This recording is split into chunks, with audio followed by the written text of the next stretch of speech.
নতুন রাষ্ট্রপতি পেতে যাচ্ছে। আপনারা জানেন যে শাহাবুদ্দিন চুপ্পু পদত্যাগ করার পরে যে সাংবিধানিক বাধ্যবাধকতা 90 দিনের মধ্যে নতুন রাষ্ট্রপতি, সেই রাষ্ট্রপতি নির্বাচনের প্রক্রিয়া শুরু হয়েছে। আমি 13 তারিখ যতটুকু মনে পড়ছে যে মনোনয়নপত্র সাবমিট করা হবে, 20 আগস্টে সংসদে ভোট হবে। তবে এই জায়গাটায় ধরেন সেই পুরনো স্টাইলে আমরা যাচ্ছি নতুন রাষ্ট্রপতির জন্য, সেটি নিয়ে বিস্তারিত কথা বলবো। পাশাপাশি ভারতে পলাতক শেখ হাসিনার প্রেস কনফারেন্সের পরে বাংলাদেশ যে তীব্র প্রতিক্রিয়া এবং কঠোর প্রতিক্রিয়া, আমি বলবো আমার তো মনে হয় যে এটি স্বাধীনতার পরে গত 54-55 বছরের মধ্যে সবচেয়ে কঠোর অবস্থান বাংলাদেশের। যে বিবৃতি বাংলাদেশ দিয়েছে পররাষ্ট্র মন্ত্রণালয়, তারপরে যে কূটনৈতিক টানা পড়েন বা সার্বিক সবকিছু নিয়ে ভারতের হাইকমিশনারের ছুটাছুটি আমরা দেখছি। পাশাপাশি ভারতের বেশ কিছু প্রতিনিধি দল বাংলাদেশে আসছেন। আজকে সংবাদপত্রে দেখলাম যে ভারতের গোয়েন্দা সংস্থা রয়ের প্রধানও বাংলাদেশ সফরে এসেছেন, সরকারি সফর বলা হচ্ছে। তো সব মিলিয়ে আমরা কথা বলবো। আমার সঙ্গে যোগ দিচ্ছেন মেজর সুমন আহমেদ, আমার চ্যানেলের নিয়মিত অতিথি, আপনাদের প্রিয় মানুষ। সুমন ভাই, আপনাকে স্বাগত জানাচ্ছি আজকের অনুষ্ঠানে। জি, আসসালামু আলাইকুম। ওয়ালাইকুম আসসালাম ভাই। সুমন ভাই, আমি যেটি বলছিলাম যে পুরাতন স্টাইলে নতুন রাষ্ট্রপতি, অ্যাকচুয়ালি আমাদের যে জুলাই সনদ যেটি বাস্তবায়ন হয়েছে, সেই জুলাই সনদ অনুযায়ী রাষ্ট্রপতি হওয়ার কথা হচ্ছে আপনার উচ্চকক্ষ এবং নিম্নকক্ষের দুটি কক্ষের যে সদস্য, তারা গোপন ব্যালটের মাধ্যমে রাষ্ট্রপতি নির্বাচন করবেন। অর্থাৎ সেখানেও ধরেন মাঠ পর্যায়ে যেমন মানুষ ভোটাধিকার দিয়ে তাদের এমপি নির্বাচন করে, ঠিক তেমন একটি বিষয় যে এমপিরা রাষ্ট্রপতি নির্বাচন করবেন গোপন ব্যালটে। এবং আমি যদি আপনাকে একটু দেখাই যে জুলাই সনদের কিছু জায়গায় বিএনপি নোট অফ ডিসেন্ট দিয়েছে, কিন্তু রাষ্ট্রপতির এই জায়গাটায় electing president BNP other parties back secret ballot vote by both houses. অর্থাৎ বিএনপি কিন্তু যে ঐক্যমত্য কমিশনের যে কনসেনসাসের যে জায়গাটা ছিল, সেই জায়গাটায় কিন্তু বিএনপিও একমত ছিল যে তারা গোপন ব্যালটে এই রাষ্ট্রপতি নির্বাচন করবে। এবং যেটি মানুষের প্রত্যাশা ছিল যে একজন দলীয় ব্যক্তিকে আমার মন চাইলেও আমি অমুককে রাষ্ট্রপতি বানাই দিলাম, সে চিরজীবন আমার অনুগত থাকবে। তো সেই জায়গাটা এখন দেখা যাচ্ছে বিএনপি মহাসচিব মির্জা ফখরুল ইসলাম আলমগীরের নামই সবাই বলছেন। যদিও মাঝখানে আমরা শুনতে পাচ্ছিলাম যে আইরিন খান, তাকে রাষ্ট্রপতি করা হবে, এবার একজন মহিলা রাষ্ট্রপতি পাবে বাংলাদেশ। আবার দেখলাম তার নাম আলোচনায় আছে, আবার নাই। তো মির্জা ফখরুল জি, শুনতে পাচ্ছেন আপনি? আমি দেখছি দর্শকের কমেন্টে অনেকে বলছেন যে সাউন্ড নাই, অডিও নাই। আমার অডিও তারা বলছেন নো সাউন্ড। আচ্ছা, আমি তাহলে একটু সেট আপ করে দেখি। তো আমি অডিওর সমস্যাটা ভুগছি, কিন্তু আমার এখান থেকে তো সাউন্ড ঠিক আছে। আপনার এখানে আছে? আপনি পাচ্ছেন তো আমার সাউন্ড? আমি শুনতে পাচ্ছি আপনাকে। সাউন্ড ওকে আছে, ঠিক আছে। আপনি বোধহয় একজন দুইজনের সমস্যা হতে পারে। তো যাই হোক, তো এই যে ধরেন আমরা এই জায়গাটা আপনি কিভাবে দেখেন? এখন ধরেন এই রাষ্ট্রপতি, বিএনপি তো উচ্চকক্ষের ব্যাপারে বিএনপির 31 দফাতেই বিএনপির উচ্চকক্ষের কথা আছে, জুলাই সনদে উচ্চকক্ষের কথা আছে, কিন্তু ভেরি আনফর্চুনেটলি গত 6 মাসে কিন্তু এই নিয়ে কোনো কথাবার্তা হয় নাই বা আমরা যাই নেই। তো এখন এই যে রাষ্ট্রপতি মির্জা ফখরুলের নাম আসছে, সবাই অভিনন্দনও জানাচ্ছেন নতুন রাষ্ট্রপতি। আইরিন খানের নাম ছিল, এখনো আসলে কনফার্ম না মানে কোন দিকে যাবে, কি হবে। এবং এখন জুলাই সনদ যদি কার্যকর হয়, উচ্চকক্ষ যদি হয়, তাহলে কি আবার রাষ্ট্রপতি নির্বাচন হবে? সব মিলিয়ে আপনার পর্যবেক্ষণটা একটু আমরা শুনি। জি, আমাদের দর্শকরাও কিন্তু বুঝেন, যা আমরা সবাই জানি, যে জুলাই সনদ থেকে আমরা বাস্তবায়ন করি নাই। অফিসিয়ালি জুলাই সনদ বাস্তবায়নের ব্যাপারে কিছু জায়গায় নোট অফ ডিসেন্ট ছাড়া আমরা সবাই ঐক্যমত্যে ছিলাম। বাট পরবর্তীতে নির্বাচনের পরে কিন্তু সেটা কার্যত, যদিও আমরা প্রতিশ্রুতি পাচ্ছি যে হ্যাঁ জুলাই সনদ বাস্তবায়ন হবে বা অন্যান্য কিছু, বাট অন গ্রাউন্ড আমরা সেই ধরনের কিছু দেখতে পাচ্ছি না। তো সেইটাই লিমিটেশনটা ধরে রেখে যে জুলাই সনদে সবকিছু হয় নাই, বাট কিছু জায়গায় আপনি যেটা বললেন, ধরেন উচ্চকক্ষ নিম্নকক্ষ হয় নাই, বাট এই যে গোপন ব্যালটের ভিত্তিতে যে হবে সেই জায়গায় তো আমরা এগ্রি করতে পারতাম। কারণ আপনি জানেন যে আমাদের সংবিধানের আর্টিকেল 70 যেটা আছে সেটা কিন্তু একটা ভয়ঙ্কর জিনিস। যদিও বলা হয় যে স্ট্যাবিলিটির জন্য, ডিসিপ্লিনের জন্য সবাই প্রকাশ ভোট দিবেন, পার্টি লাইনের বিরুদ্ধে কেউ ভোট দিবেন না, ফ্লোর ক্রস করবেন না, এই ধরনের জিনিসপত্র।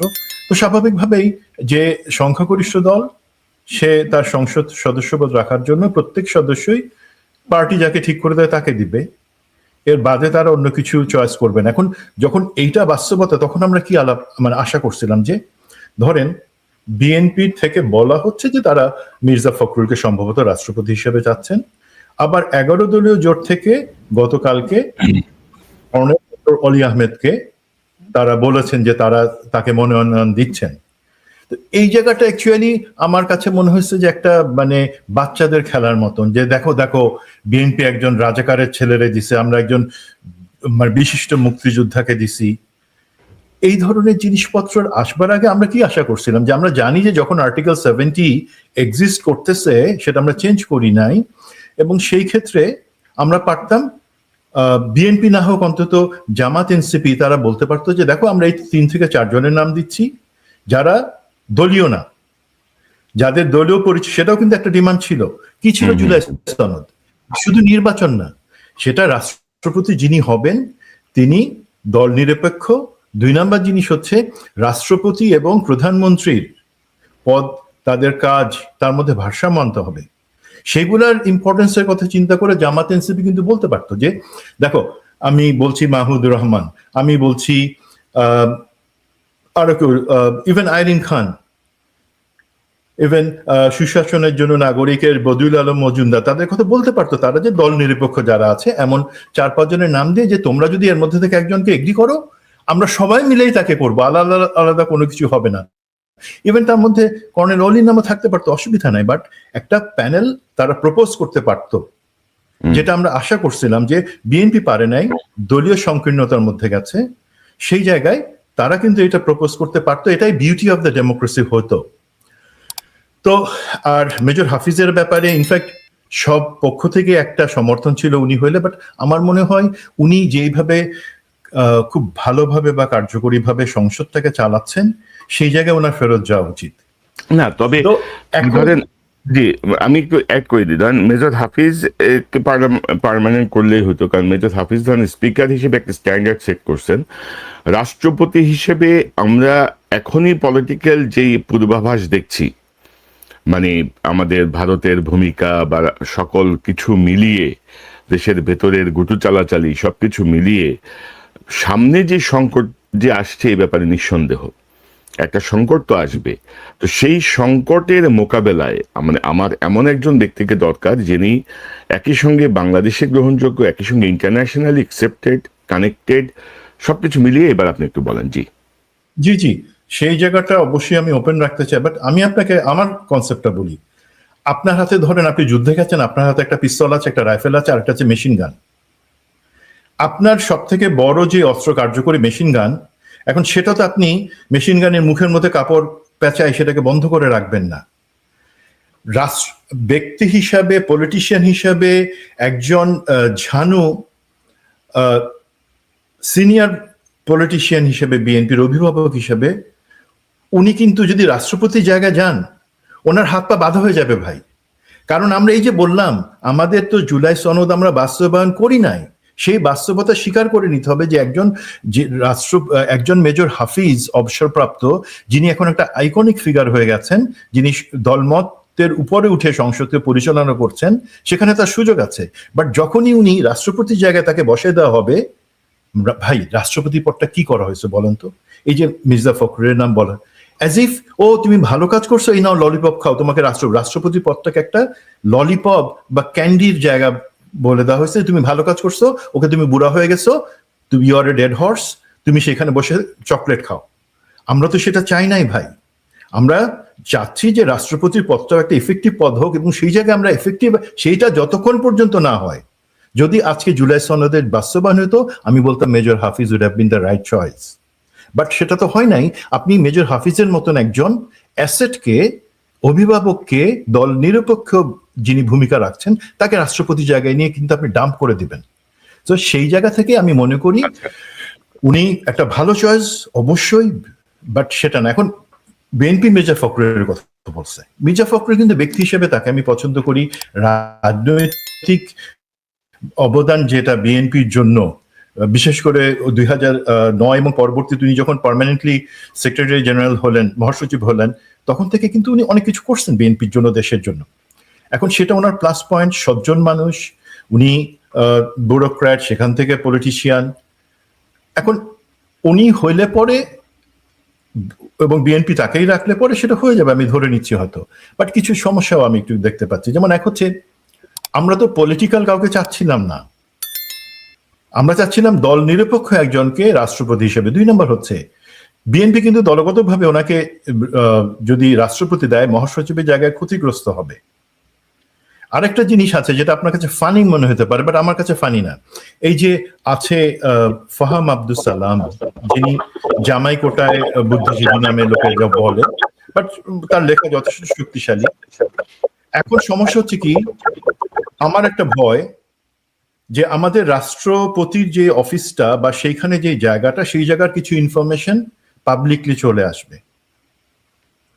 ডিসপেকেবল এমসি উনি যে জিনিসটা বলেন সেটা আমাদের সবাইকে বলেন, বাট এই জায়গাটাতে আমার মনে হয় আমাদের অনেক কিছু দেখেন, গত 2 বছরে কিন্তু আমরা অনেক জায়গা থেকে অনেক ইনফরমেশন পাইছি, বাট রাষ্ট্রপতির অফিসের জায়গা থেকে খুব কম জিনিস আমরা বের করতে পারছি, বিকজ সেই জায়গায় একটা গার্ডের জায়গা ছিল। তো আমি মনে করি সেই জায়গায় একটা বিপদ আছে ওনার মেজামায়ের কারণেই সেটা। এখন তার বিপরীতে যদি আমি মনে করি যে আর কে অল্টারনেটিভ হইতে পারতো, বা বিএনপি ধরেন জামাত আর কোনো প্রপোজ করে নাই, কর্নেল অলি আহমেদের জায়গায় যেটা জামাত প্রপোজ করেছে, ইটস গুড, বাট উনি হবেন না, সেটা আমরা সবাই জানি। আর্টিকেল 70 অনুযায়ী সবাই ভোট দিবে বিএনপির যে ক্যান্ডিডেট তাকেই। এখন কাকে করতে পারতো সেই জায়গায় দল নিরপেক্ষ হিসেবে ডক্টর মাহমুদ ভাই ছিলেন। ওনার ব্যাপারে তো আমার কাউকে কিছু বলবার নাই, দেশবাসী ওনাকে আমার থেকে অনেক ভালো চিনেন। ওনার মতন মজলুম, ওনার মতন চিন্তাবিদ, ওনার মতন অ্যাকশনিস্ট এই জায়গায় খুব কম আছে। দেন আপনি আইরিন খানের কথা বললেন। এখন দেখেন, আইরিন খান হচ্ছেন এমন একজন ব্যক্তি, তিনি ডিপ্লোম্যাটিক্যালি ওনার 48 বছরের অভিজ্ঞতা, শুধু দেশে না, জাতিসংঘের মতন জায়গায়, অ্যামনেস্টি ইন্টারন্যাশনালে, আইডিএলওতে, সব জায়গায় উনি বছরের পর বছর সুনামের সাথে চাকরি করেছেন। উনি আন্তর্জাতিক রাজনীতি বুঝেন, উনি হিউম্যানিটেরিয়ান সাইড বুঝেন, উনি আইন বুঝেন, এভরিথিং উনি জানেন, এবং উনি she is well respect, well regarded. আমাদের এই ইন্টারন্যাশনাল কমিউনিটিতে যত ব্লগ বলেন আপনি, উত্তর, দক্ষিণ, পূর্ব, পশ্চিম, সব জায়গায় শি ইজ ওয়েল রিগার্ডেড। এখন ওনাকে বসাইলে কি 2-3টা চ্যালেঞ্জের কথা লোকে বলতে পারে। আইরিন খান তো ডক্টর জুবায়দার কাজিন। এখন আপনারা কোনো যোগ্যতা ছাড়া অযোগ্য অর্থলোভী কিছু বাপের দেওয়া মায়ের দেওয়ার লোককে ক্রিকেট বোর্ডে বিভিন্ন প্রতিষ্ঠানে বসায় রাখছেন, যেখানে তাদের যোগ্যতাই নাই, এবং তাদেরকে সরাচ্ছেন না। আর সেখানে আইরিন খানের মতন একটা যোগ্য ব্যক্তি, তাকে যদি সে কি আত্মীয়তার কারণে মার খেয়ে যাবে? আমরা সেই ভয়ে না, উনি তো আত্মীয়তাকে বসানো যাবে না কেন? একটা আত্মীয় যদি ভালো হয় তাকে বসাবেন, আমরা সেটা সাপোর্ট করব। আত্মীয় ছেলে পেলে যোগ্য না অযোগ্য তাদেরকে বসাই দিতেছেন, তাতে তো আমরা সাপোর্ট করতেছি না। মানে ধরেন যে সকল জায়গায় তো, জি সুমন ভাই, আমি যেটা অ্যাড করতে চাই যে ধরেন আলটিমেটলি বিএনপি কিন্তু জুলাই সনদ বাস্তবায়ন করা হবে বলে প্রধানমন্ত্রী, আমাদের স্বরাষ্ট্রমন্ত্রী বারবার কিন্তু বলেছেন যে বিএনপির জুলাই সনদের নোট অফ ডিসেন্ট ছাড়া সকল কিছু তারা মানবেন। তো সেই মানাটাই আমার কাছে মনে হচ্ছে যে এই চুপ্পু সাহেবের পদত্যাগের পরবর্তী এই জায়গাটায় খুব দ্রুত তাদেরকে রাষ্ট্রপতি দিতে হচ্ছে, হয়তো 90 দিনের বাধ্যবাধকতায়, কিন্তু চাইলে এর মধ্যেও কিন্তু করা যেত। বা মানে আপনি উচ্চকক্ষ করতে না পারেন, আপনি আর্টিকেল 70-কে স্থগিত ঘোষণা করতে পারেন, যে মানে সবাই সবার মতো করে দিতে পারে, কারণ দুজন এমপির সমর্থন পেলেই যে কেউ রাষ্ট্রপতি পদের জন্য কিন্তু কম্পিট করতে পারে, আমার একটা বিধান জি আছে। জি জি তো সেই জায়গাটায় টেকনিক্যাল জায়গাটা একটু আমরা জি জি না, বলো। এবং ধরেন যে বিএনপির কিন্তু একটা বিটার এক্সপিরিয়েন্স আছে যে ডক্টর ইয়াজউদ্দিন আহমেদকে বসিয়ে মানে ওই 111-এর ওই সময়টায় উনি সেটা ট্যাকল করতে পারেননি। আব্দুর রহমান বিশ্বাস সাহেব সামহাও ওনার আশেপাশে কিছু মানে দক্ষ পলিটিশিয়ানের কারণে বা ওনার একটা এক ধরনের সাহসের কারণে নাসিমের কুটা উনি ঠেকাই দিতে পারছিলেন, আব্দুর রহমান বিশ্বাস সাহেব। সো সামনের পরিস্থিতি আরো জটিল, সেই জটিল জায়গাটায় বারবার যেটা আমরা বলতে চাচ্ছি, সবার কাছে গ্রহণযোগ্য, মানে আজ্ঞাবহ রাষ্ট্রপতির চেয়ে সবার কাছে গ্রহণযোগ্য এবং ইন্টারন্যাশনালি কানেক্টেড একজন মানুষ আমাদের প্রয়োজন। আপনি যদি একটু বলেন, আমরা অন্য প্রসঙ্গে যাব। জি জি এখানে আমাদের দর্শকরা বা বাকি সবাই বলতে পারেন কিন্তু ডক্টর ইউনূস কেন না। দেখেন বিএনপির ভিতরে কিছু একটা অংশ তারা কিন্তু ডক্টর ইউনূসের জায়গাটা বা ফেরত আসার জায়গাটা চিন্তা করে ফেলছে, এবং আমরা চাই না, এবং ডক্টর ইউনূস কখনোই আসবেন না পরিষ্কারভাবে। উনি যতটুকু ওনার মান সম্মান আছে উনি কখনোই আবার সেই জায়গাতে বেলতলা যাবেন না। বাট আমি আপনাদেরকে বলি, আপনি যে একটা ইম্পর্টেন্ট কথা বলছেন, যে একটা অ্যানালজি দিলেন যে আমাদের কিন্তু একটা সরকারের যখন ক্রিটিক্যাল সময়টাতে রাষ্ট্রপতির একটা ভূমিকা থাকে 111 বা তার আগের জিনিস সেই জায়গাগুলাতে।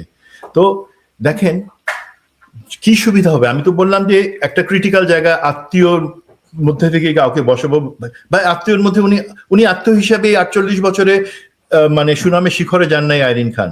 উনি গিয়েছেন তার কর্ম, তার চিন্তা, তার নিরপেক্ষতা এবং দেশের প্রতি ভালোবাসার কারণে কিন্তু আলহামদুলিল্লাহ আজকে উনি অনেক উপরে আছেন গ্লোবালি। এখন ওনাকে বসাইলে সুবিধাটা কি দেখেন, এক আপনি যেটা বললেন যে উনি একজন, ওনার যে রেপুটেশন আছে, ওনার যে কানেকশন আছে, হঠাৎ করে কেউ তার মাথায় বন্দুক রেখে বলতে পারবে না যে এইটা সাইন করো, আচ্ছা 111-2 আনো, পারবে না। দুই নাম্বার হচ্ছে দেখেন প্রধানমন্ত্রী তারেক রহমান অথবা আমাদের অনেকে তারা কিন্তু সব জিনিস কভার করতে পারেন না এবং সব জায়গায় ওনারা যে যাইতে পারেন না। এখন আপনি ইফেক্টিভ ডক্টর আইরিন খানের মতন একজন ব্যক্তিকে যদি ওনাকে আপনি ইন্টারন্যাশনাল যে সেমিনার বা রিপ্রেজেন্টেশনের জায়গায় ওনাকে পাঠান, উনি কিন্তু 10 out of 10 স্কোর করবেন। উনি একজন হ্যাভার্ড গ্রাজুয়েট, হ্যাভার্ড ল স্কুল থেকে উনি পাশ করা। ওনার পড়াশোনার জায়গায়, ওনার কাজের জায়গায় উনি জানেন কি করতে হবে। তিন নাম্বার যে জিনিসটা ভেরি ইম্পর্টেন্ট, একটা ব্যালেন্স থাকবে। আমরা যেটা বলছিলাম যে দল নিরপেক্ষ একজন উনি থাকলে পরে আমরা কিন্তু এই যে মেজর হাফিজ আজকে যে জিনিসটা দেখাচ্ছেন দলের মধ্যে থেকেও, আর উনি যদি এসে বসেন, ওনার যেই এক্সপিরিয়েন্স, রেপুটেশন এবং অ্যাপ্রোচ আছে, আমার বিশ্বাস রাষ্ট্রপতি পদটা নিরপেক্ষ থাকবে, ইফেক্টিভ থাকবে এবং আমরা অনেক কিছু পাবো। আমরা শুধুমাত্র একটা চেয়ারে ললিপপ রেখে দিব যে তুমি যাও গিয়ে ললিপপ খাও, তোমার মরার সময় হয়েছে, নো। সেই জায়গায় আমরা রাষ্ট্রপতি পদটাকে সম্মান এবং এফেক্টিভ করতে পারবো, এটা আমার আশা। এখন লোকে বলতে পারে যে না, এখন তো বলে দিছে না। প্রথম কথা, নমিনেশন যে জোগাড় করছে সেখানে কারো নাম হিসাবে কিন্তু নমিনেশন কালেক্ট করা হয় নাই। সুতরাং বিএনপির হাতে এখনো সময় আছে, যদি তারা মনে করে সত্যি সত্যি অনেস্টলি যে এখানে আত্মীয় বন্য প্রশ্ন না, তাকে একজন ভালো লোককে আমরা দেখতে চাই। আপনি মাহমুদুর রহমানের সাথে কথা বলতে পারেন, আপনি আইরিন খানের সাথে কথা বলতে পারেন। জি, সেই জায়গায় আপনার স্কোপ আছে। বিএনপি দুটো নমিনেশন পেপার নিয়েছে, আমরা সংবাদপত্রে যেটি দেখেছি। আর আমার মনে হচ্ছে আপনি আইরিন খানকে সমর্থন করছেন বা আপনার পছন্দের একজন মানুষ, কিন্তু ধরেন বাস্তবতা হচ্ছে যে রাষ্ট্রপতি এবং প্রধানমন্ত্রীর ক্ষমতার যদি ভারসাম্য না আসে, রাষ্ট্রপতি সেই পুতুলই থেকে যাবে। এবং জুলাই সনদ অনুযায়ী যে কথাগুলো বলা হয়েছে, রাষ্ট্রপতি প্রধানমন্ত্রীর ক্ষমতার ভারসাম্য, রাষ্ট্রপতিকে আরেকটু ক্ষমতায়িত করা, এই জায়গাগুলো যদি না হয়, ওই যে এরকম বিধানও তো আছে যে রাষ্ট্রপতির বিবেচনার জন্য প্রেরিত হইলে রাষ্ট্রপতি যদি মানে 48 ঘন্টার মধ্যে বা 72 ঘন্টার মধ্যে সম্মতি না দেন, সেটাও সম্মতি দিয়েছেন বলে গণ্য হইবে। এরকম ব্যাপার তো আছে বাংলাদেশের আইনে, সংবিধানে।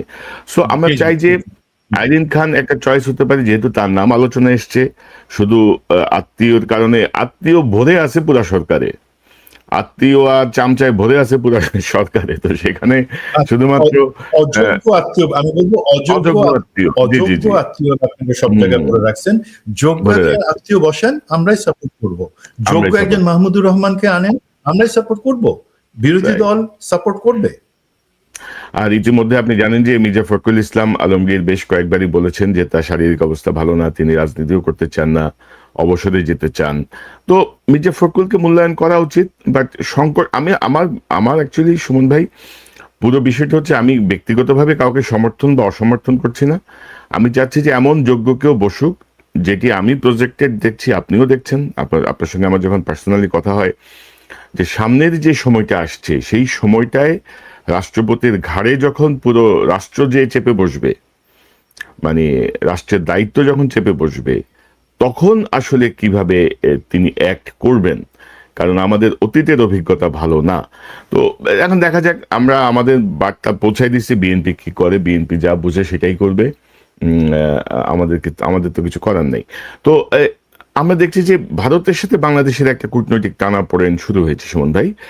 এবং ধরেন যে বিশেষ করে আমি যেটি বলছিলাম প্রথমে, যে গত 54 বছরে সবচেয়ে কঠোর বিবৃতি বা প্রতিবাদ জানিয়েছে বাংলাদেশ পলাতক হাসিনার প্রেস কনফারেন্সের পর।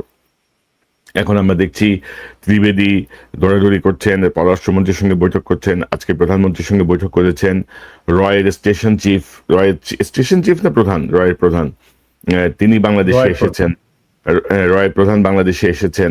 তো সবকিছু মিলিয়ে এই বাংলাদেশের বিবৃতি, বাংলাদেশের বর্তমান অবস্থান, এই এই জায়গাটাকে একটু প্রজেক্ট করতে পারেন যে কি মনে করছেন আপনি, কিভাবে দেখছেন?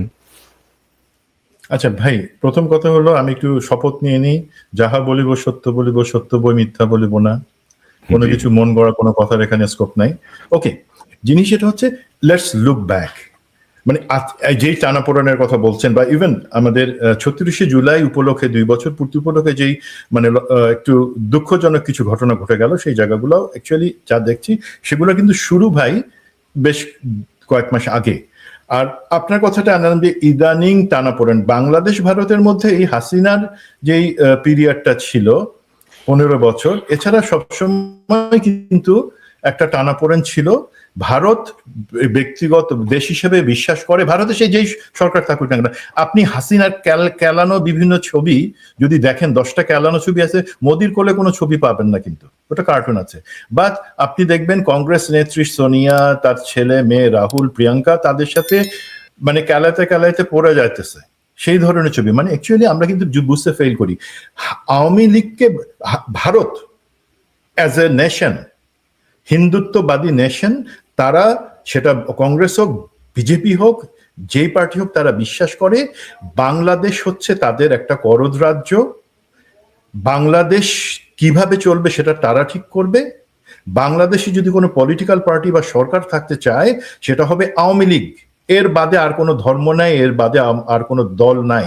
তারা সেইভাবে দেখতে চায় এবং বিশ্বাস করে। তার মানে এখন আওয়ামী লীগের হাসিনা পালাই গিয়ে ভারতে বসে আছে, অনেক নেতা বিভিন্ন জায়গায় আছে, এটা তারা সহ্য করতে পারতেছে না এবং স্বাভাবিকভাবেই তারা আপসেট। তো এইটা কাভার করার জন্য তারা ভাবছিল যে ঠিক আছে, এখন নতুন সরকার আসছে, নতুন সরকারকে আমরা আওয়ামী লীগ 2.0 বানাতে পারি কিনা, সেই লক্ষ্যে তারা কিন্তু বিভিন্ন চাপ প্রয়োগ করে আসছে। ঘটনাটা অ্যাকচুয়ালি এখন যেটা, সেটা শুরু হয়েছে যখন প্রধানমন্ত্রী ডিসিশন নিলেন, সরকার সিদ্ধান্ত নিল যে আমরা চীন সফরে যাব, প্রথম ভারত সফরে যাব না। মোদির আমন্ত্রণ আসলো, যাব না, বিকজ তারেক রহমানকে যখন প্রপোজটা করা হলো, এটা আমি সম্পূর্ণ দায়িত্ব নিয়ে বলছি, উনি তখন বললেন যে আমি যাব, আপনারা শেখ হাসিনাকে এক্সট্রাডিশন ট্রিটির আন্ডারে তাকে প্রত্যাপন করেন। তারা তখন বিভিন্ন অজুহাত দেখানো শুরু করলো, আমাদের তো একটা স্ট্যান্স আছে এই ব্যাপারে, আমরা যদি এমন করি অমন করি। তখন প্রধানমন্ত্রী ভদ্রভাবে বলে দিলেন যে না, সে আসবে, সে যখন আসবে তারপর আমরা আসবো। খেয়াল রাখেন, হাসিনা যখন রয়টার্সে বিবৃতি দিল, আমরা অনেক চিল্লাইলাম হাসিনা আসবে, যেটা এখন একটা জুজু, ডিসেম্বরে আসবে।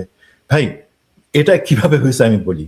যখন প্রধানমন্ত্রী তারেক রহমান বললেন যে হাসিনা কে আপনার প্রত্যাপন না করলে, তখন তারা একটা খেলার চেষ্টা করলো, হাসিনাকে বললো তুমি একটা বিবৃতি দাও, দিয়ে বলো তুমি ডিসেম্বরে যাচ্ছ।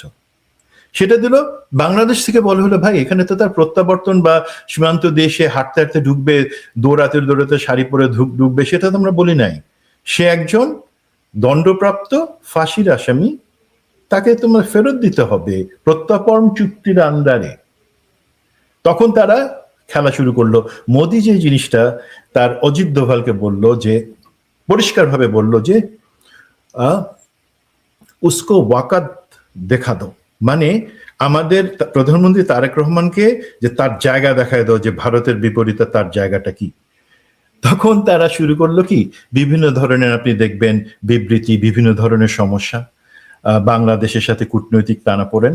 এবং তখনই তারা ঠিক করলো যে 5ই আগস্ট, তারা জানে অবশ্যই আমাদের এখানে 36শে জুলাই উপলক্ষে অনুষ্ঠান হবে, তখন একই দিনে তারা হাসিনাকে দিয়ে, আমাদেরকে চাপ দেওয়ার জন্য হাসিনাকে দিয়ে ওই প্রেস কনফারেন্সটা রাখাইলো। আমরা জানি এটা ভারত যতবারই বলুক না কেন যে এটা একটা তৃতীয় পক্ষে, সেখানে তাদের কোনো হাত ছিল না। আমরা জানি আগের গুলা কিভাবে ভণ্ড হয়েছে আর এখন কিভাবে হয়। তো এটা হচ্ছে একটা চাপ প্রয়োগের কৌশল হিসাবে তারা হাসিনাকে দিয়ে সেটা করাইলো। তাদের লক্ষ্য একটাই ছিল যে তারা যে করেই হোক তারেক রহমানকে ভারত সফরে নিবে। চীনের সময় হয় না, ইটস ওকে, এখন হইলো বিমস্টেকের জন্য যাবে। এখন ভারত পাগল কেন ভাই, ভারত পাগল কেন তারেক রহমানকে নেওয়ার জন্য? তারেক রহমানের চেহারা তাদের পছন্দ, তারেক রহমানের সাথে গল্প করতে পারলো? নো। ভারতের মোদী সরকার বা যে কোনো সরকারকে তার জনগণকে এটা বুঝাইতে হবে যে দেখো, এখানে বাংলাদেশে যেই ক্ষমতায় আসে না কেন, তারা আমাদের সুতায় নাচে, এই দেখো এই তাদেরকে আনছি এখানে। তাদের ভোট ব্যাংককে শান্ত করার জন্য, ভোট ব্যাংকটাকে সমৃদ্ধ করার জন্য, এটা তাদের জন্য খুবই ইম্পর্টেন্ট যে বাংলাদেশের সরকার এবং প্রধানমন্ত্রী ভারতের কথায় চলে। তো সেই জায়গাটাতে তারা সাকসেসফুল হচ্ছে না। সেই কারণে তারা যেটা করলো, একটা দুইটা আপনি চিত্র দেখেন পাশাপাশি ভাই, আমি ইমপ্লিকেশনটা বলি। একদিকে এখানে ভারতে বসে হাসিনা প্রেসের সামনে আসছে, মানে অডিওতে আসছে, তার সাঙ্গপাঙ্গ সবাই আছে সেখানে, সে কোনো গন্ডগোল বা কিছু হয় নাই। আর এদিকে বাংলাদেশে কি হলো, বাংলাদেশে আমরা একটা অনুষ্ঠান করলাম, সে অনুষ্ঠানে আমরা একটা ডকুমেন্টারি দেখালাম যেটা সত্য নির্ভর না এবং বিতর্কিত। সেই ডকুমেন্টারিতে দেখানোর আগে কয়েকদিন কিন্তু বাংলাদেশে কিছু অবার্চিন লোক তারা জামাত শিবির এনসিপি কে পিটাইলো বিভিন্ন জায়গায়। জিনিসটা এইভাবে করে ধরেন সেই রকম একটা ক্ষত নিয়ে তখন লোকে গেল সেই প্রোগ্রাম এবং গিয়ে দেখলো যে জুলাইকে বিকৃত করা হচ্ছে, তারা প্রতিবাদ করলো, একটা গন্ডগোল হলো। এই যে জিনিসটা একদিকে, এই মেসেজটা কি গেল সবার কাছে ইন্টারন্যাশনাল এবং ন্যাশনালি, যে ভারত হাসিনাকে এখনো পালে, ভারত হাসিনাকে ব্যাক করে এবং হাসিনা যে কোনো মূল্যেই হোক বাংলাদেশে আসবে, উইচ ইজ রং। আর আরেকটা মেসেজ কি গেল, বাংলাদেশে জুলাই ঐক্য নষ্ট হয়ে গেছে, বাংলাদেশের এই সরকার জুলাইয়ের ইতিহাসকে বিকৃত করার চেষ্টা করতেছে এবং দমন নিপীড়ন হচ্ছে। দুইটা কন্ট্রাডিক্টিং মেসেজ কিন্তু চলে গেল পৃথিবীর কাছে। কূটনীতিকরা ছিলেন, তারা কিন্তু ওই মেসেজ নিয়েই চলে গেছেন, অনুষ্ঠান থেকে ত্যাগ করে চলে গেছেন তারা। তো এই জিনিসটা কি আমরা চাইছি? এই জিনিসটা আমরা চাই নাই। তো এখন এই জিনিসটা যে করা, তারা করে কি লাভ হইলো? এখন আপনি বলতেছেন ত্রিবেদী, দীনেশ ত্রিবেদী, তার সে যখন অ্যাপয়েন্টমেন্ট নেয় তখনই আমরা বলছিলাম সে কত কি ঝানু পলিটিশিয়ান। দীনেশ ত্রিবেদী যে জিনিসটা চাচ্ছে এখন, সেটা হচ্ছে যে যে কোনোভাবে হোক প্রধানমন্ত্রী তারেক রহমানকে বিমস্টেক সম্মেলনে জয়েন করার জন্য। আপনারা জেনে খুশি হবেন যে কোনো ভারত বিরোধিতা বা অন্য কিছু না, শুধুমাত্র দেশের আত্মসম্মান, সেই জিনিসটা চিন্তা করে আজকে সন্ধ্যার সময় প্রধানমন্ত্রী তারেক রহমানের পক্ষ থেকে পরিষ্কারভাবে বলে দেওয়া হয়েছে যে উনি যাবেন না বিমস্টেকে। এবং একই জিনিস, যে তোমরা এই খুনি হাসিনাকে ফেরত না আনা পর্যন্ত, বাংলাদেশকে সম্মানের জায়গায়, সমমর্যাদার জায়গায় না দেখা পর্যন্ত আমি সফর করব না। এটা কিন্তু হচ্ছে একদম সিদ্ধান্ত দিয়ে দেওয়া হয়েছে।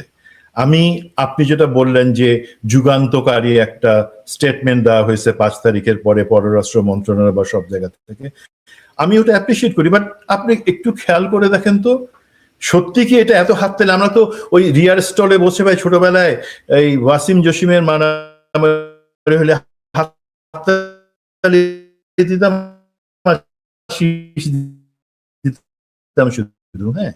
সেটা দিছি। প্রতিবাদ জানাইছেন? ওনারা কি কাউকে প্রতিবাদ জানাইছেন যে এটা শুধু একটা স্টেটমেন্ট দিলেই তো হয় না? হাই কমিশনের যে স্টেশন চিফ আছে তখন তাকে ডেকে পররাষ্ট্র মন্ত্রণালয়ের প্রতিবাদ জানানোর কথা, কিন্তু সেটা হয় না। কিন্তু তো তারপর আমি আশাবাদী যে যেই অবস্থায় আমরা এখনকার পজিশনটা ধরে রাখছি, ভারতকে বুঝাই দিতে হবে যে দেখো, আমরা কিন্তু তোমাদের এই তাবেদারি বা কোনো কিছু মেনে নেওয়ার জন্য এখন নাই, এবং আমরা আমাদের, তোমরা যে ঐক্য নষ্ট করার চেষ্টা করতেছো, তোমাদের ভিতরে রয়্যাল লোক বা অন্যান্য সবাইকে, আপনি কি মনে করেন না যে এই যে ছোটখাটো জিনিসপত্র মারামারি হচ্ছে, বিভেদ, আমরা কি চাইছিলাম? সমস্ত রাজনৈতিক দলের ঐক্য, জুলাই ঐক্য। সেই জায়গায় যে বিভেদটা তো, কি আপনি মনে করেন এর মধ্যে রয়ের, আওয়ামী লীগের, ভারতের হাত আছে? সুমন ভাই, আমি একটা বিষয় যোগ করতে চাই আপনার সাথে। ধরেন তারেক রহমান সাহেব কিন্তু জুলাই যে অনুষ্ঠান, সেখানে তিনি বলেছেন যে জুলাই কিন্তু কোনো দলের একক কোনো কৃতিত্ব না, এটা সম্মিলিত একটা প্রয়াস, সম্মিলিত একটা বিপ্লব। এখানে মানে সবাই মিলে আমরা হাসিনাকে হটিয়েছি। কিন্তু তারপরে আপনি যদি দেখেন যে খুব ইন্টেনশনালি তারেক রহমানই জুলাইয়ের ওই যে এক দফা ডাক দিয়েছেন, তারেক রহমানই সকল কিছু করেছেন, এমন করে তাকে মানে মহান বানানোর চেষ্টা করতে, যে তাকে আসলে ক্ষতিগ্রস্ত করার চেষ্টা করছে। তো এখন মুক্তিযুদ্ধ মন্ত্রণালয় যেই ডকুমেন্টারি বানিয়েছে, এরপরে দুঃখ প্রকাশ করলে হবে, ঘাট ধরে বের করে দিতে হবে কে বানাইছে এটা, কোন প্ল্যান থেকে আসলে এইভাবে ডকুমেন্টারিটা তৈরি হলো। মানে এইসব ফাইজলামির তো কোনো মানে নাই, তাই না? এবং ধরেন যে আপনার একদিকে হচ্ছে আপনাকে আওয়ামী লীগকে মোকাবেলা করতে হবে, আরেকদিকে ভারতের এইসব কুটচাল মোকাবেলা করতে হবে। সেই জায়গাটায় ন্যাশনাল যে ইউনিটি থাকার কথা, সেই ইউনিটি নাই। বিএনপি মারতেছে এনসিপি রে, জামাতে কামরা কামড়ি, এটা সেটা, মানে এটা আনএক্সপেক্টেড। তার মানে কি? তার মানে আপনি কি মনে করেন যে দলের ভেতরে যে ইন্ডিয়ান এজেন্ট, আওয়ামী লীগের এজেন্ট? আমি তো মনে করি যে বিএনপি বলেন, জামাত বলেন, এই দুই দলে তো অবশ্যই মানে রয়ের এজেন্টও আছে, আওয়ামী লীগের এজেন্টও আছে, এবং তারা মিলে একটা স্পয়েল করার চেষ্টা করছে এই সরকারকে। জাস্ট মাত্র 6 মাস কিন্তু এখন পূর্ণ হয়নি, আর 7 দিন আছে 6 মাস পূর্ণ হওয়ার। তো আপনি কি মনে করেন? জি, এই জায়গাতে আমি অবশ্যই আপনার সাথে একমত হই। এখন লোকে বলতে পারে এগুলা গুজব ছড়ানো। ভাই, আমরা এই ধরনের একটা সমস্যা না থাকলে, যে আমাদের দলের ভিতরেই ভারত এবং আওয়ামী লীগের লোকজন আছে, দেখেন এই জিনিসটা দেখেন ভাই, গুপ্ত গুপ্ত বলে যে জিনিসগুলো বলা হচ্ছে, এবং আমি প্রধানমন্ত্রী তারেক রহমানকে অনুরোধ করব যে আপনি প্লিজ এই গুপ্ত গুপ্ত কথাটা বলবেন না। কেন বলবেন না? এটা হচ্ছে শাহেদ আলম, যাকে অনেকে তাচ্ছিল্য করে বিরিয়ানি আলম বলে, সেই জায়গা, এবং ডক্টর জাহিদ, আপনার পলিসি উপদেষ্টা যে আছে, তারা কিন্তু এই গুপ্ত গুপ্ত জিনিসটা বের করছে। এখন আপনি বিএনপি একটা জবাব আমাকে দিক, সব দলে গুপ্ত আছে, এবং গুপ্ত হয়ে থাকাটার মধ্যে খারাপ কিছু নাই। আপনারা কি গুপ্ত ছিলেন না? যখন জুলাই আন্দোলন আমাদের চলতেছিল, তখন কি মির্জা ফখরুল ইসলাম আলমগীর বলেন নাই ন্যাশনালি ওপেনলি যে জিনিসটা, যে এই আন্দোলনের সাথে আমরা সরাসরি যুক্ত না, এটা ছাত্রদের আন্দোলন? বাট আপনি বাংলাদেশের লোক জানে, দেখে যে বিএনপি, ছাত্রদল, যুবদল সবাই আন্দোলনে ছিল, রক্ত দিছে, প্রাণ দিছে। বাট সেই সময় সেটা কিন্তু রাইট ডিসিশন ছিল যে আমরা ছাত্রদের এই আন্দোলনের সাথে রাজনৈতিকভাবে যদি যুক্ত হই, তখনই আন্দোলনটা মারা যাবে। দেখেন ভারতে কি হয়েছে, তেলাপোকাদের আন্দোলন যে মুহূর্তে কংগ্রেস জয়েন করলো, কংগ্রেস এবং বিজেপি কিন্তু আতাত করে কংগ্রেস জয়েন করে সেই আন্দোলনটাকে মেরে ফেললো। নাহলে কিন্তু মোদির হেলিকপ্টার না সাবমেরিনের টিকিট কাটা ছিল, সাবমেরিন নিয়ে পালাতো। তো যেই মুহূর্তে রাজনৈতিক দল যুক্ত হয়, কিছু জিনিস গুপ্ত রাখতে হয়। তো গুপ্তভাবে বিএনপিকে এখন বলতে হবে যে আপনারা কি তাহলে মির্জা ফখরুলের স্টেটমেন্ট হিসেবে আন্দোলনে ছিলেন না, জুলাইয়ের অংশ ছিলেন না? নাকি যেটা গুপ্ত থাকার মধ্যে কোনো ক্ষতি নাই, আপনারা গুপ্ত হিসেবে ছিলেন এবং আন্দোলন সফল, ছাত্র জনতার আন্দোলনকে আপনারা সফল করছেন? Technically that was the right decision.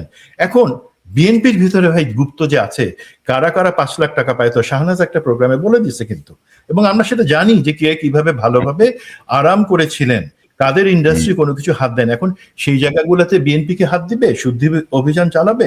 সেটার জন্য মিডিয়ার সমর্থনটা দরকার। এখন সমস্যা হলো যে মিডিয়া তো ভাই পুরাপুরি একটা পলিসি। আজকে আমি মতি ভাইয়ের একটা প্রোগ্রাম শুনতেছিলাম, উনি বলতেছেন যে মিডিয়াকে একটা ছুরির উপরে দাঁড়ায় আছে। ভাই মিডিয়াকে আসলে একটা শুলের একদম উপরে বসানো উচিত। এই মিডিয়া যেইভাবে কোনো চেঞ্জ হয় না, তো সেই মিডিয়াকে হাসিনা যখন বলছিল যে তোমরা যা খুশি তোমাদের মিডিয়ার মালিকানা দিলাম, যা খুশি দিলাম, রাজত্ব দিলাম, তোমাদের কাজ একটাই হবে, মুখ খুলবা না, আর মুখ যদি খুলো চাটবার জন্য খুলবা।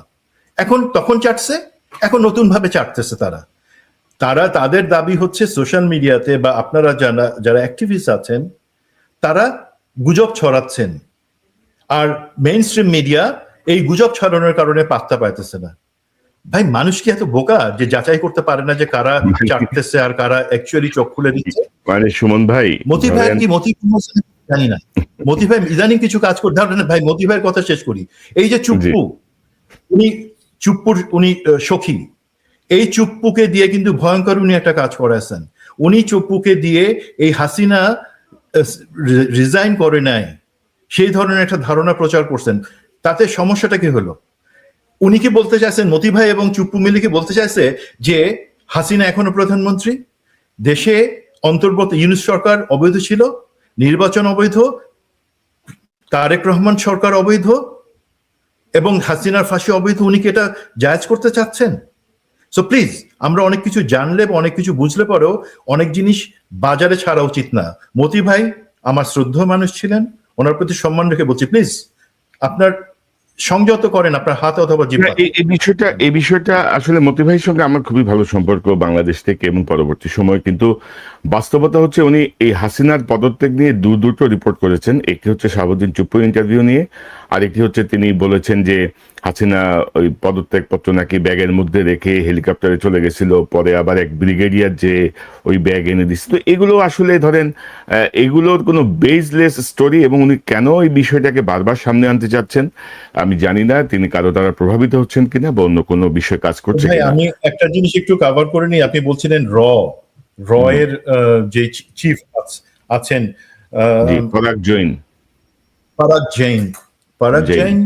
এসছেন সেটা, এবং সেটা নিয়ে তুমুল হইচই হচ্ছে। আমি দেখছি, দেখেন ভাই, কিছু এই যে সোশ্যাল মিডিয়ার যে দায়িত্ব জায়গা থেকে কিন্তু আপনি জিনিসটা এখন ক্লিয়ার করে দিই।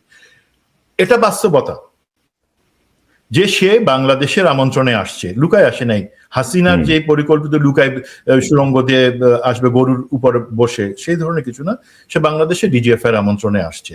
এখন এটা কিন্তু একটা প্র্যাকটিস, এটা বছরের পর বছর, এটা হাসিনা আনে নাই, তারেক গভর্নমেন্ট আনে নাই, বেগম জিয়ার গভর্নমেন্ট আনে, এটা হচ্ছে বছরের বছর একটা প্র্যাকটিস যে চারটা দেশ, যে কোনো দেশের গোয়েন্দা প্রধান তারা আইদার দায়িত্ব নেয়ার পরে অথবা একটা পিরিয়ডিক্যালি 2 বা 3 বছর পর পর আমাদের যে গোয়েন্দা সংস্থাগুলা পার্শ্ববর্তী, বাংলাদেশের ডিজিএফআই প্রধান কাস্টমারেরই উনি ভারত যান, উনি পাকিস্তান যান, উনি চায়না যান, তাকে গিয়ে সেইখানকার গোয়েন্দা বা অন্যান্য যে অ্যান্সিলেটরি অর্গানাইজেশনস গুলো আছে তাদের সাথে কোঅর্ডিনেশন করে আসতে, একটা সমঝোতা, আন্ডারস্ট্যান্ডিং, ফ্রেন্ডলি, হাই হ্যালো করে আসতে হয়। যদিও হাসিনার সময় সেটা ছিল বশ্যতা শিকারের জন্য ওইখানে গিয়ে সেজদা করে আসার জিনিস ছিল, সেটা এখন নাই।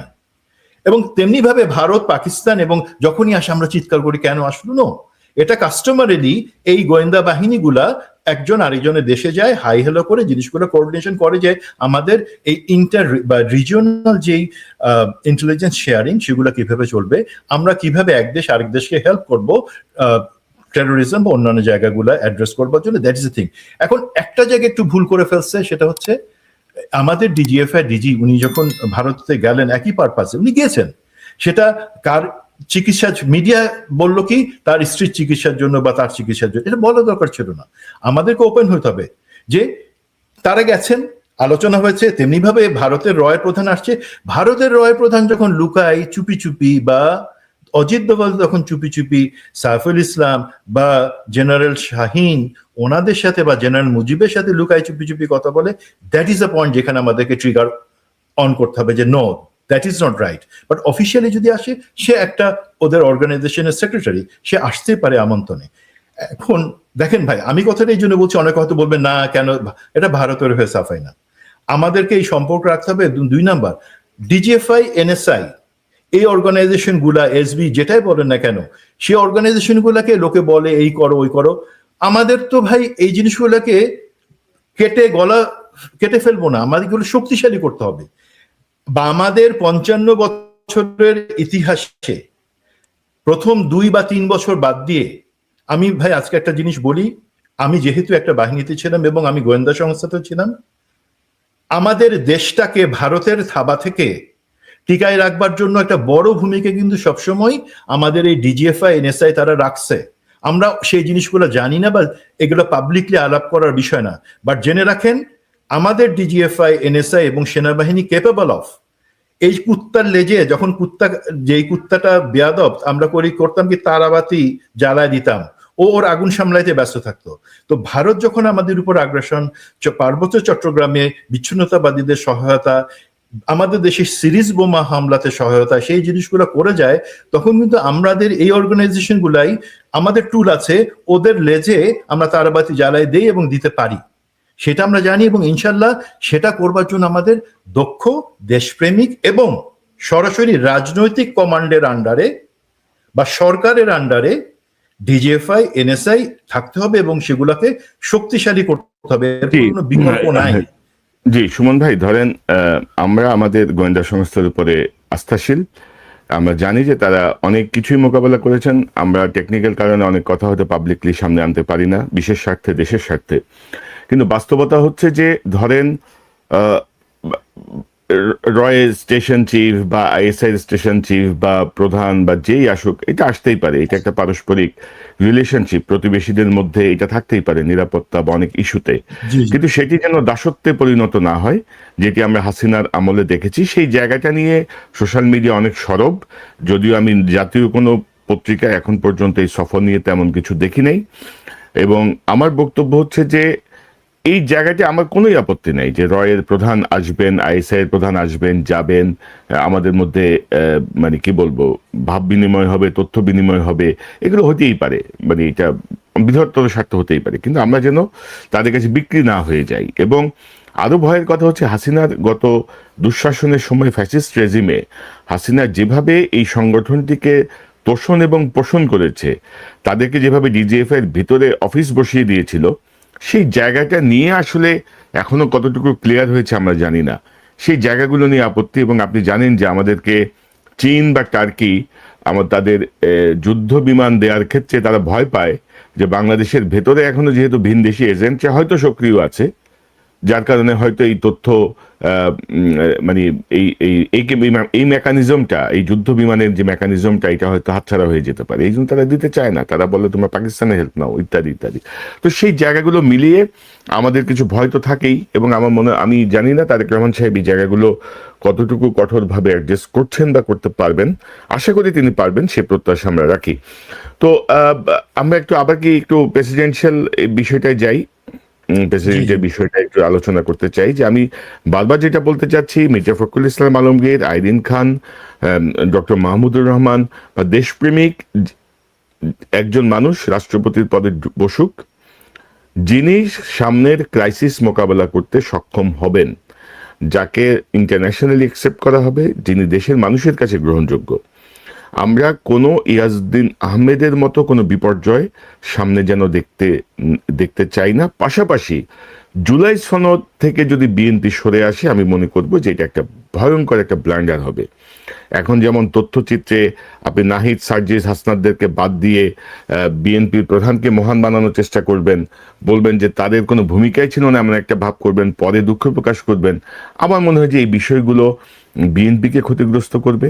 এবং জুলাই সনদে যেভাবে বলা হয়েছে যে গোপন ভোটে, সরাসরি ভোটে রাষ্ট্রপতি নির্বাচিত হবেন, আমি মনে করি এখনো সময় আছে, এই সুযোগটি অন্তত কোনো একটা ফরম্যাটে নিশ্চয় দেওয়া সম্ভব, যে আরো কয়েকজন দাঁড়াক, আরো কয়েকজন রাষ্ট্রপতির পদের জন্য দাঁড়াক। আইরিন খানের পক্ষে মনোনয়নপত্র জমা দেওয়া হোক, মাহমুদুর রহমানের পক্ষে মনোনয়নপত্র জমা দেওয়া হোক, এরকম আরো দু একজন যদি থাকেন প্রস্তাবিত, তাদের নামে দেওয়া হোক।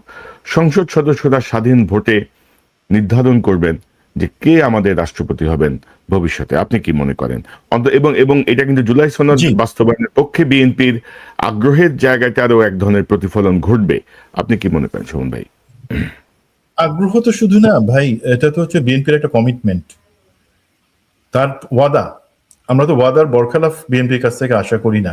এখন যেটা বলছেন যে যদি আমি ধরে নিই যে এই গোপন ব্যালট সরাসরি সংসদ সদস্যরা আর্টিকেল 70 উইথহেল্ড রেখে ভোট দেওয়ার সুযোগ পাবেন, তাহলে তো খুবই ভালো। জুনায়েদ সনদ বা সেই জিনিসটা যদি ধরে নেই যে সেটা হবে না বা বিএনপি চাবে না, সেই ক্ষেত্রে সেফগার্ডটা কি? আপনারা সমস্ত দল নিজেরা আলাপ করেন, নিজেরা আলাপ করে ঠিক করেন যে ঠিক আছে, this is a panel of 5, তার মধ্যে থেকে আমরা, তুমি, আমরা সমস্ত পলিটিক্যাল পার্টিস জনগণের ইচ্ছার প্রতিফলন হিসাবে একজন নির্দলীয় লোককে রাষ্ট্রপতি জায়গায় আনতে যাচ্ছি, যিনি ব্যালেন্স আনবেন। সেটা ধরেন ভাই, এটা করে কিন্তু বিএনপি জনপ্রিয় হবে। মির্জা ফখরুলকে বসাই যতটুকু লাভ আপনারা দেখতেছেন, ইনশাআল্লাহ আপনারা যদি একজন নিরপেক্ষ লোককে, সর্বজন গ্রাহ্য একজন লোককে নেন, সেটাতে বিএনপি মোর অ্যাকসেপ্টেড হবে। এখন এই জায়গায় ভাই আমার একটা জিনিস আমি বলি, এটা বাস্তবতা, কেউ মাইন্ড খায়েন না। সেটা হলো বাংলাদেশ রাষ্ট্রটা কি, বাংলাদেশের জনগণ কি, সেই জায়গাটা কিন্তু শুধুমাত্র দুইজন বুঝতে পারছিলেন আমাদের 55 বছরের ইতিহাসে, শহীদ রাষ্ট্রপতি জিয়াউর রহমান এবং পলাতক ফ্যাসিস্ট পতিতা হাসিনা। এখন আমি কেন বলতেছি, দেখেন জিয়াউর রহমান এই জিনিসটা বুঝতে পারছিলেন বলে উনি কিন্তু ভারতের আধিপত্যবাদ থেকে বাংলাদেশকে মুক্ত করার চেষ্টা করছিলেন। পরিণতিতে তাকে ভারতের হাতে এবং হাসিনার ষড়যন্ত্রে, এরশাদের এক্সিকিউশনে ওনাকে শহীদ হইতে হয়েছে, নিহত সিন থেকে চলে যেতে হয়েছে। আর হাসিনাও বুঝতে পারছে বাংলাদেশ কি, সে আবার উল্টা পথ ধরছে, প্রথমেই ভারতের হাতে দেশটারে বিক্রি করে দিছে যে ভাই আমারে থাকতে হবে, সুতরাং ভারতের হাতে দেশ বিক্রি করে দেই। আমার শত্রু হইল সেনাবাহিনী আর বাংলাদেশের জনগণ, তাদের এই যত বছর পাই 2040 সাল পর্যন্ত সাইজ করব। দেখেন সে কিভাবে, সে ব্যবসায়ীদের বসে, এই তোরা যত হাজার কোটি টাকা বাইরে পাঠাস অসুবিধা নাই, 50% লন্ডন, আমেরিকাতে, দুবাইতে আমার জন্য পাঠাবি। তারা সচিবদের, সে সরকারি কর্মকর্তাদের জমিদার বানাই দিছে, বিনিময় কি অ্যাবসলিউট লয়ালটি সে ডিমান্ড করছে। সে মিডিয়াকে বসে যে তোমরা কথা বলো, অসুবিধা নাই, টাকা পয়সা পাবা, বাট আমাকে চাটবা। বিভিন্ন র্যাব, পুলিশ, গোয়েন্দা সবাইকে সে বসে যে তোমাদের নাইটস বানায় দিলাম সবাইকে, বাট বিনিময় গুম খুন করবা। এই যে জিনিসটা, সে বিকজ সে বুঝে গেছে যে বাংলাদেশ চালাতে হলে এদেরকে এইভাবে টাকা দিয়ে, ক্ষমতা দিয়ে রাখতে হবে, বাট এরা থাকবে আমার সুতা হয়ে, আর সুতার অন্য মাথায় থাকবে। এখন এই জায়গা থেকে আমাদেরকে বের হয়ে আসবার জন্য সিম্পল জিনিস করতে হবে ভাই। আপনারা রাজনৈতিক দলগুলা এই যে এখন প্রেসিডেন্ট যে নির্বাচনটা আপনারা করবেন, সেই উপলক্ষে একসাথে বসেন, একসাথে বসে যেটা করেন, আমি জানি আপনিও হয়তো জানেন যে মোটামুটি জাতীয় সরকার আবার গঠন করা যায় কিনা সেই ব্যাপারে কিন্তু একটা চিন্তা আছে বিএনপির মাথায়ও, যে তো আপনারা 3টা জিনিস অ্যাড্রেস করবেন ভাই, 3টা সিম্পল জিনিস। একটা হচ্ছে আমাদের ভারতের আধিপত্যবাদের বিরুদ্ধে আমাদের অবস্থানটা কি এবং কতটুকু শক্ত হওয়া উচিত ইন্টারন্যাশনাল ডিপ্লোমেসিতে। 2 নাম্বার আপনার জুলাই ঐক্যকে ধরে রাখবার জন্য কি করা যায়। 3 নাম্বার আমাদের অর্থনীতিটাকে কিভাবে গতির জায়গায় আনা যায়। দেখেন ভাই, এই 3টা জিনিস আপনারা আলাপ করবার আগে আমি আপনাদের উপর শ্রদ্ধা রাখি রাজনীতিবিদ, বাট একই সাথে আমি জানি আপনাদের বিদ্যার দৌড়, অভিজ্ঞতার দৌড় কত দূর। আপনারা পারেন শুধু চিৎকার করে বলতে যে এখন পিটানো মাত্র শুরু হয়েছে, আরো পিটানি চলবে, সেটা বলতে পারেন। আপনারা করবেন কি, আমি 5 জনের নাম বলতেছি, এখানে বলতেছি না, আপনারা চাইলে বলে দিব। প্রথমে ওনাদের সাথে কথা বলেন, আপনাদের বিভিন্ন সংস্থা দিয়ে ওনাদের বলে ওনাদের থেকে একটু জানেন যে আসল ভালো কোনগুলা। তারপরে পলিটিক্যাল টেবিলে একই জিনিস নিয়ে আপনারা বসেন এবং তারপরে সংসদে আনেন। আমি বলি ইনশাল্লাহ বাংলাদেশ সামনেই হাঁটবে, পিছনে আর তাকাইতে হবে না। তো এখন ধরেন যে আমি আমার অনুষ্ঠানের শেষ দিকে আমি যদি বলি, ধরেন আমরা বলছি আর কি যে আর্টিকেল 70টা সরিয়ে দেওয়া উচিত, বা আমরা বলছি যে গোপন ব্যালট হওয়া উচিত, কিন্তু আপনি তো জানেন না আমাদের তো আসলে অনেক সংকটের তো শেষ নাই সুমন ভাই। কারণ ওই ছোট কম্বল, মানে মাথা ঢাকলে পা বের হয়ে যায়, পা ঢাকলে মাথা বের হয়ে যায়। আর এত লোভী লোকজন, আপনার মনে আছে নিশ্চয়ই যে 2001 সালের বিএনপি সরকারের সময় বোধহয় ওই আওয়ামী লীগের তৎকালীন secretary general Abdul Jalil trump card খেললেন, ট্রাম্প কার্ড হচ্ছে। তো জানা গেল যে এক শিল্পপতি বিএনপির 50 থেকে 100 জন এমপিকে কিনে নিচ্ছেন, প্রত্যেককে 100 কোটি টাকা করে দিয়ে দিচ্ছেন। তো ধরেন আপনি যদি এই ভোটেও যান যে গোপন ব্যালট, মানে এটা আবার ধরেন কেউ কেউ নিজেরাই হাঁকবে যে আমার কত দিবা, কারে ভোট দিবো কও। তো এটা আমাদের কালচার, মানে এটা আমাদের একটা বিকৃত কালচার বলবো আর কি, বিকৃত কালচার কিছু কিছু মানুষের। তো সেই জায়গাটা তো সংকট, সেই জায়গাটা এটা একটা ভালো পদ্ধতি যে সবাই মিলে বসে একটা ঐক্যমত্য আনা, যে ভাই আমাদের আমাদের বর্তমান অবস্থা এবং ভবিষ্যৎ সংকট মোকাবেলায় আমাদের মনে হয় যে এই ব্যক্তিটার উপর আমরা আস্থা রাখতে পারি। আর ভবিষ্যতে জুলাই সনদ অনুযায়ী যখন রাষ্ট্রপতি প্রধানমন্ত্রীর ভারসাম্য যতটুকুই আসে, ক্ষমতার ভারসাম্য যতটুকুই আসে বা যেভাবেই হয়, তখন আমরা এটা নিয়ে আগালাম। এটা একটা বিষয় হতে পারে নিঃসন্দেহে। সন্ধ্যা আপনার শেষ মন্তব্যটা একটু শুনি। জি, আমি ভারত বিরোধী অবস্থান মানে শুধুমাত্র ঝগড়া করার জন্য বাংলাদেশ কিন্তু নেয় নাই ভাই। আমরা যে অবস্থানটা, সেটা হচ্ছে ভারতের আধিপত্যবাদের বিরুদ্ধে নিজেদেরকে টিকায় রাখার একটা স্বাধীন সার্বভৌম। এখন লোকে অনেক সময় বিভিন্ন আওয়াজ তুলে সেভেন সিস্টার্স এই করবো ওই করবো, ভাই আমাদের তো এই জিনিসের জন্য আমরা না। আমাদের হচ্ছে ভারতের আধিপত্যবাদের বিরুদ্ধে আমরা টিকে থাকবো। সেখানে অনেকে সামরিক জোটের কথা বলেন, যে 10C প্ল্যাটফর্ম বা যে 17 প্ল্যাটফর্মের কথা বলেন, চীন, তুরস্ক, পাকিস্তানের সাথে সামরিক জোট। ভাই একটু বাস্তবতাটা দেখেন। আপনারা কি সত্যি কনফার্ম যে আমাদের বিপদের সময় তারা আগায় আসবে? আমাদেরকে যে 10Cর ব্যাপারে আপনি যেটা বললেন, যে আমাদেরকে সেই প্ল্যাটফর্মটা অ্যাকচুয়ালি ব্যবহার করতে দিবেন, এখন আমাদের মধ্যে এখনো গাদ্দার লোকজন বিভিন্ন জায়গায় বসে আছে। তো অবাস্তব জিনিস না চিন্তা করে আমরা কেন এই জিনিসটা বলি না, আমাদের সামরিক সক্ষমতা বৃদ্ধির কথা? সেটাই কি উচিত না? আমরা কি নিজে থেকে, অন্য অনেক দেশ আছে তো যারা নিজে থেকে নিজেদেরকে ডেভেলপ করছে, ইরানের এক্সাম্পল দেখেন এবং অন্যান্য এক্সাম্পল দিয়ে আমরা আমাদের ধরেন মিসাইল ডিফেন্স এবং এই যে বিমান প্রতিরক্ষা, সেই জায়গায় কি আমি আমাদের কোনো রিটায়ার্ড জেনারেলকে কথা বলতে দেখি? স্যার আমি তো হয় বেয়াদব, আমি বিভিন্ন ধরনের কথা বলি, আপনারা কেন? আপনারা এত টক শোতে জানি, এটিএন বাংলা চ্যানেল আই, আর সবকিছু একদম পুরো প্রতিদিন ঘুরতেছেন আর ঘুরতেছেন, বাসায় কখন থাকেন আমি তো জানি না। এই জিনিসটা নিয়ে কেন আপনারা কথা বলেন না? আর আমাদের জনগণের কিন্তু একটু সমস্যা আছে ভাই। সেটা কি, ধরেন আমি বলবো ওই যে 26শে মার্চে মনে আছে যে আমাদের শো হইলো, যেখানে প্যারেডের মধ্যে আমাদের চোঙার মতো এত ছোট ছোট মিসাইল, কি এটা ভারতের অগ্নি ব্রহ্মার কাছে এগুলোতে কিছু না? হাসলাম আমরা হাসি ভাই।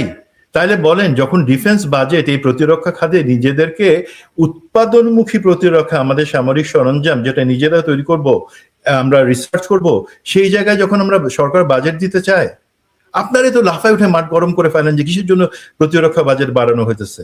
আরে ভাই, প্রতিরক্ষা সক্ষমতা বাড়ানোর জন্য যে বাজেট, আমাদের এয়ার ডিফেন্স, সেটাতে তাহলে আপনারা সমর্থন করেন। সেই জায়গায় আমাদেরকে এক জায়গায় একটু দেশপ্রেমিক হওয়া, শুধুমাত্র গালিগালাজ করার মধ্যে না। আর এই জায়গায় আমি মনে করি ভারতের বিরুদ্ধে, আধিপত্যবাদের বিরুদ্ধে, হাসিনার যে ফায়জামি, তার বিরুদ্ধে আমাদের রাজনৈতিক ঐক্যর সাথে সাথে আমাদেরকে আরেকটা জিনিস করতে হবে কি, দেখেন মিলিটারিলি জিনিসটা আমি পরে আসতেছি। আমাদের অনেকে বলেন যে ভারতের সাথে লেগে লাভ কি? হিউম্যান রিসোর্স, মানব সম্পদ উন্নয়নে বাংলাদেশের সূচক ভারতের থেকে বেশি। শান্তি বা পিসের সূচকে বাংলাদেশ ভারতের থেকে ভালো জায়গায়। অ্যান্টি টেরোরিজম পদক্ষেপ, বাংলাদেশ ভারতের থেকে ভালো জায়গা। নারীর ক্ষমতায়ন এবং উন্নয়ন, বাংলাদেশ ভারতের থেকে ভালো জায়গায় আছে। তো আমরা আলহামদুলিল্লাহ কি ইন্ডিকেটরস গুলাতে ভারতের থেকে ভালো আছি, আমরা নিজেরা এক থাকি, ভারতের থেকে ভালো করবার একটা জিনিস করতে হবে, আমাদের এই প্রতিরক্ষা সক্ষমতা বাড়ানোর জন্য মুখে বললে তো হবে না। আমাদেরকে যে ডিফেন্স ডক্ট্রিন আছে, আমাদের সেই ডক্ট্রিনটাকে একটু আপডেট করতে হবে। ডক্ট্রিনের জন্য সাপোর্টিভ যে ট্রেনিং ডক্ট্রিন আছে, সেটাকে আপডেট করতে হবে। এবং আরেকটা জিনিস খুবই দরকার, সেটা হচ্ছে লজিস্টিক্স জায়গায় সরকারকে সহায়তা করতে হবে। এবং যে একটা কনসেপ্ট আমরা রোল করার চেষ্টা করছি, মাঠে আনার চেষ্টা করছি, সেটা হচ্ছে সবার জন্য, কলেজ, হাই স্কুল এবং কলেজ লেভেলের সবার জন্য যে সামরিক প্রশিক্ষণ, মৌলিক সামরিক প্রশিক্ষণ, সেটার কনসেপ্টটা এখানে বলবার, ওপেনলি বলবার না, বা সেটা যদি সরকার সাহস করে রোল করে, আমরা ইনশাআল্লাহ জনগণের সমর্থন নিয়ে, আর কারো দরকার হবে না, যে কোনো আধিপত্যবাদকে ঠেকায় রাখতে পারবে এবং রাজনৈতিক ঐক্য, যেটা আপনি বারবার হ্যামার করছেন, সে জায়গায় সাকসেসফুল হবে ইনশাআল্লাহ। জি, সুমন ভাই, অবশ্যই। এবং ধরেন যে আমরা, আপনি যে কথাগুলো বলছিলেন যে ভারত বিরোধী অবস্থান তো আমাদের না আর কি, আমাদের হচ্ছে ভারতের আধিপত্যবাদ ভারত যেটা করতে চায়, দাদাগিরি যেটা করতে চায়, নিয়ন্ত্রণ যেটা করতে চায়, যেটি হাসিনার মাধ্যমে তারা 15 বছরে বাংলাদেশের বহু গভীরে ঢুকে গেছে, সেই জায়গাটা আমরা কখনোই মানব না। বাংলাদেশের সার্বভৌমত্বের প্রশ্নে আমাদের কোনো আপোষ নাই, এবং পাশাপাশি আমরা অবশ্যই আমাদের ডিফেন্স বাজেটের জায়গাটা বৃদ্ধি করতে চাই। আমরা চাই আমাদের শক্তিশালী সশস্ত্র বাহিনী, কিন্তু সেটির পাশাপাশি ওই যে তারাবাতি লাগাই দিতে হবে কিছু লোকের লেজে, তারাবাতি কিছু লোকের লেজের মধ্যে যদি আপনি না লাগান, এই ডিফেন্স বাজেট বাড়ায় কোনো লাভ হবে না, ডিফেন্স ওইভাবে শক্তিশালী হবে না। যারা বাংলাদেশের সেনাবাহিনীর ভেতরে থেকে, সশস্ত্র বাহিনীর ভেতরে থেকে অন্য পারপাস সার্ভ করবে, তাদের লেজে তারাবাতি লাগায় তাদেরকে চিহ্নিত করতে হবে, তাদেরকে বের করে দিতে হবে। তো মেজর সুমন আহমেদ, আপনাকে অসংখ্য ধন্যবাদ।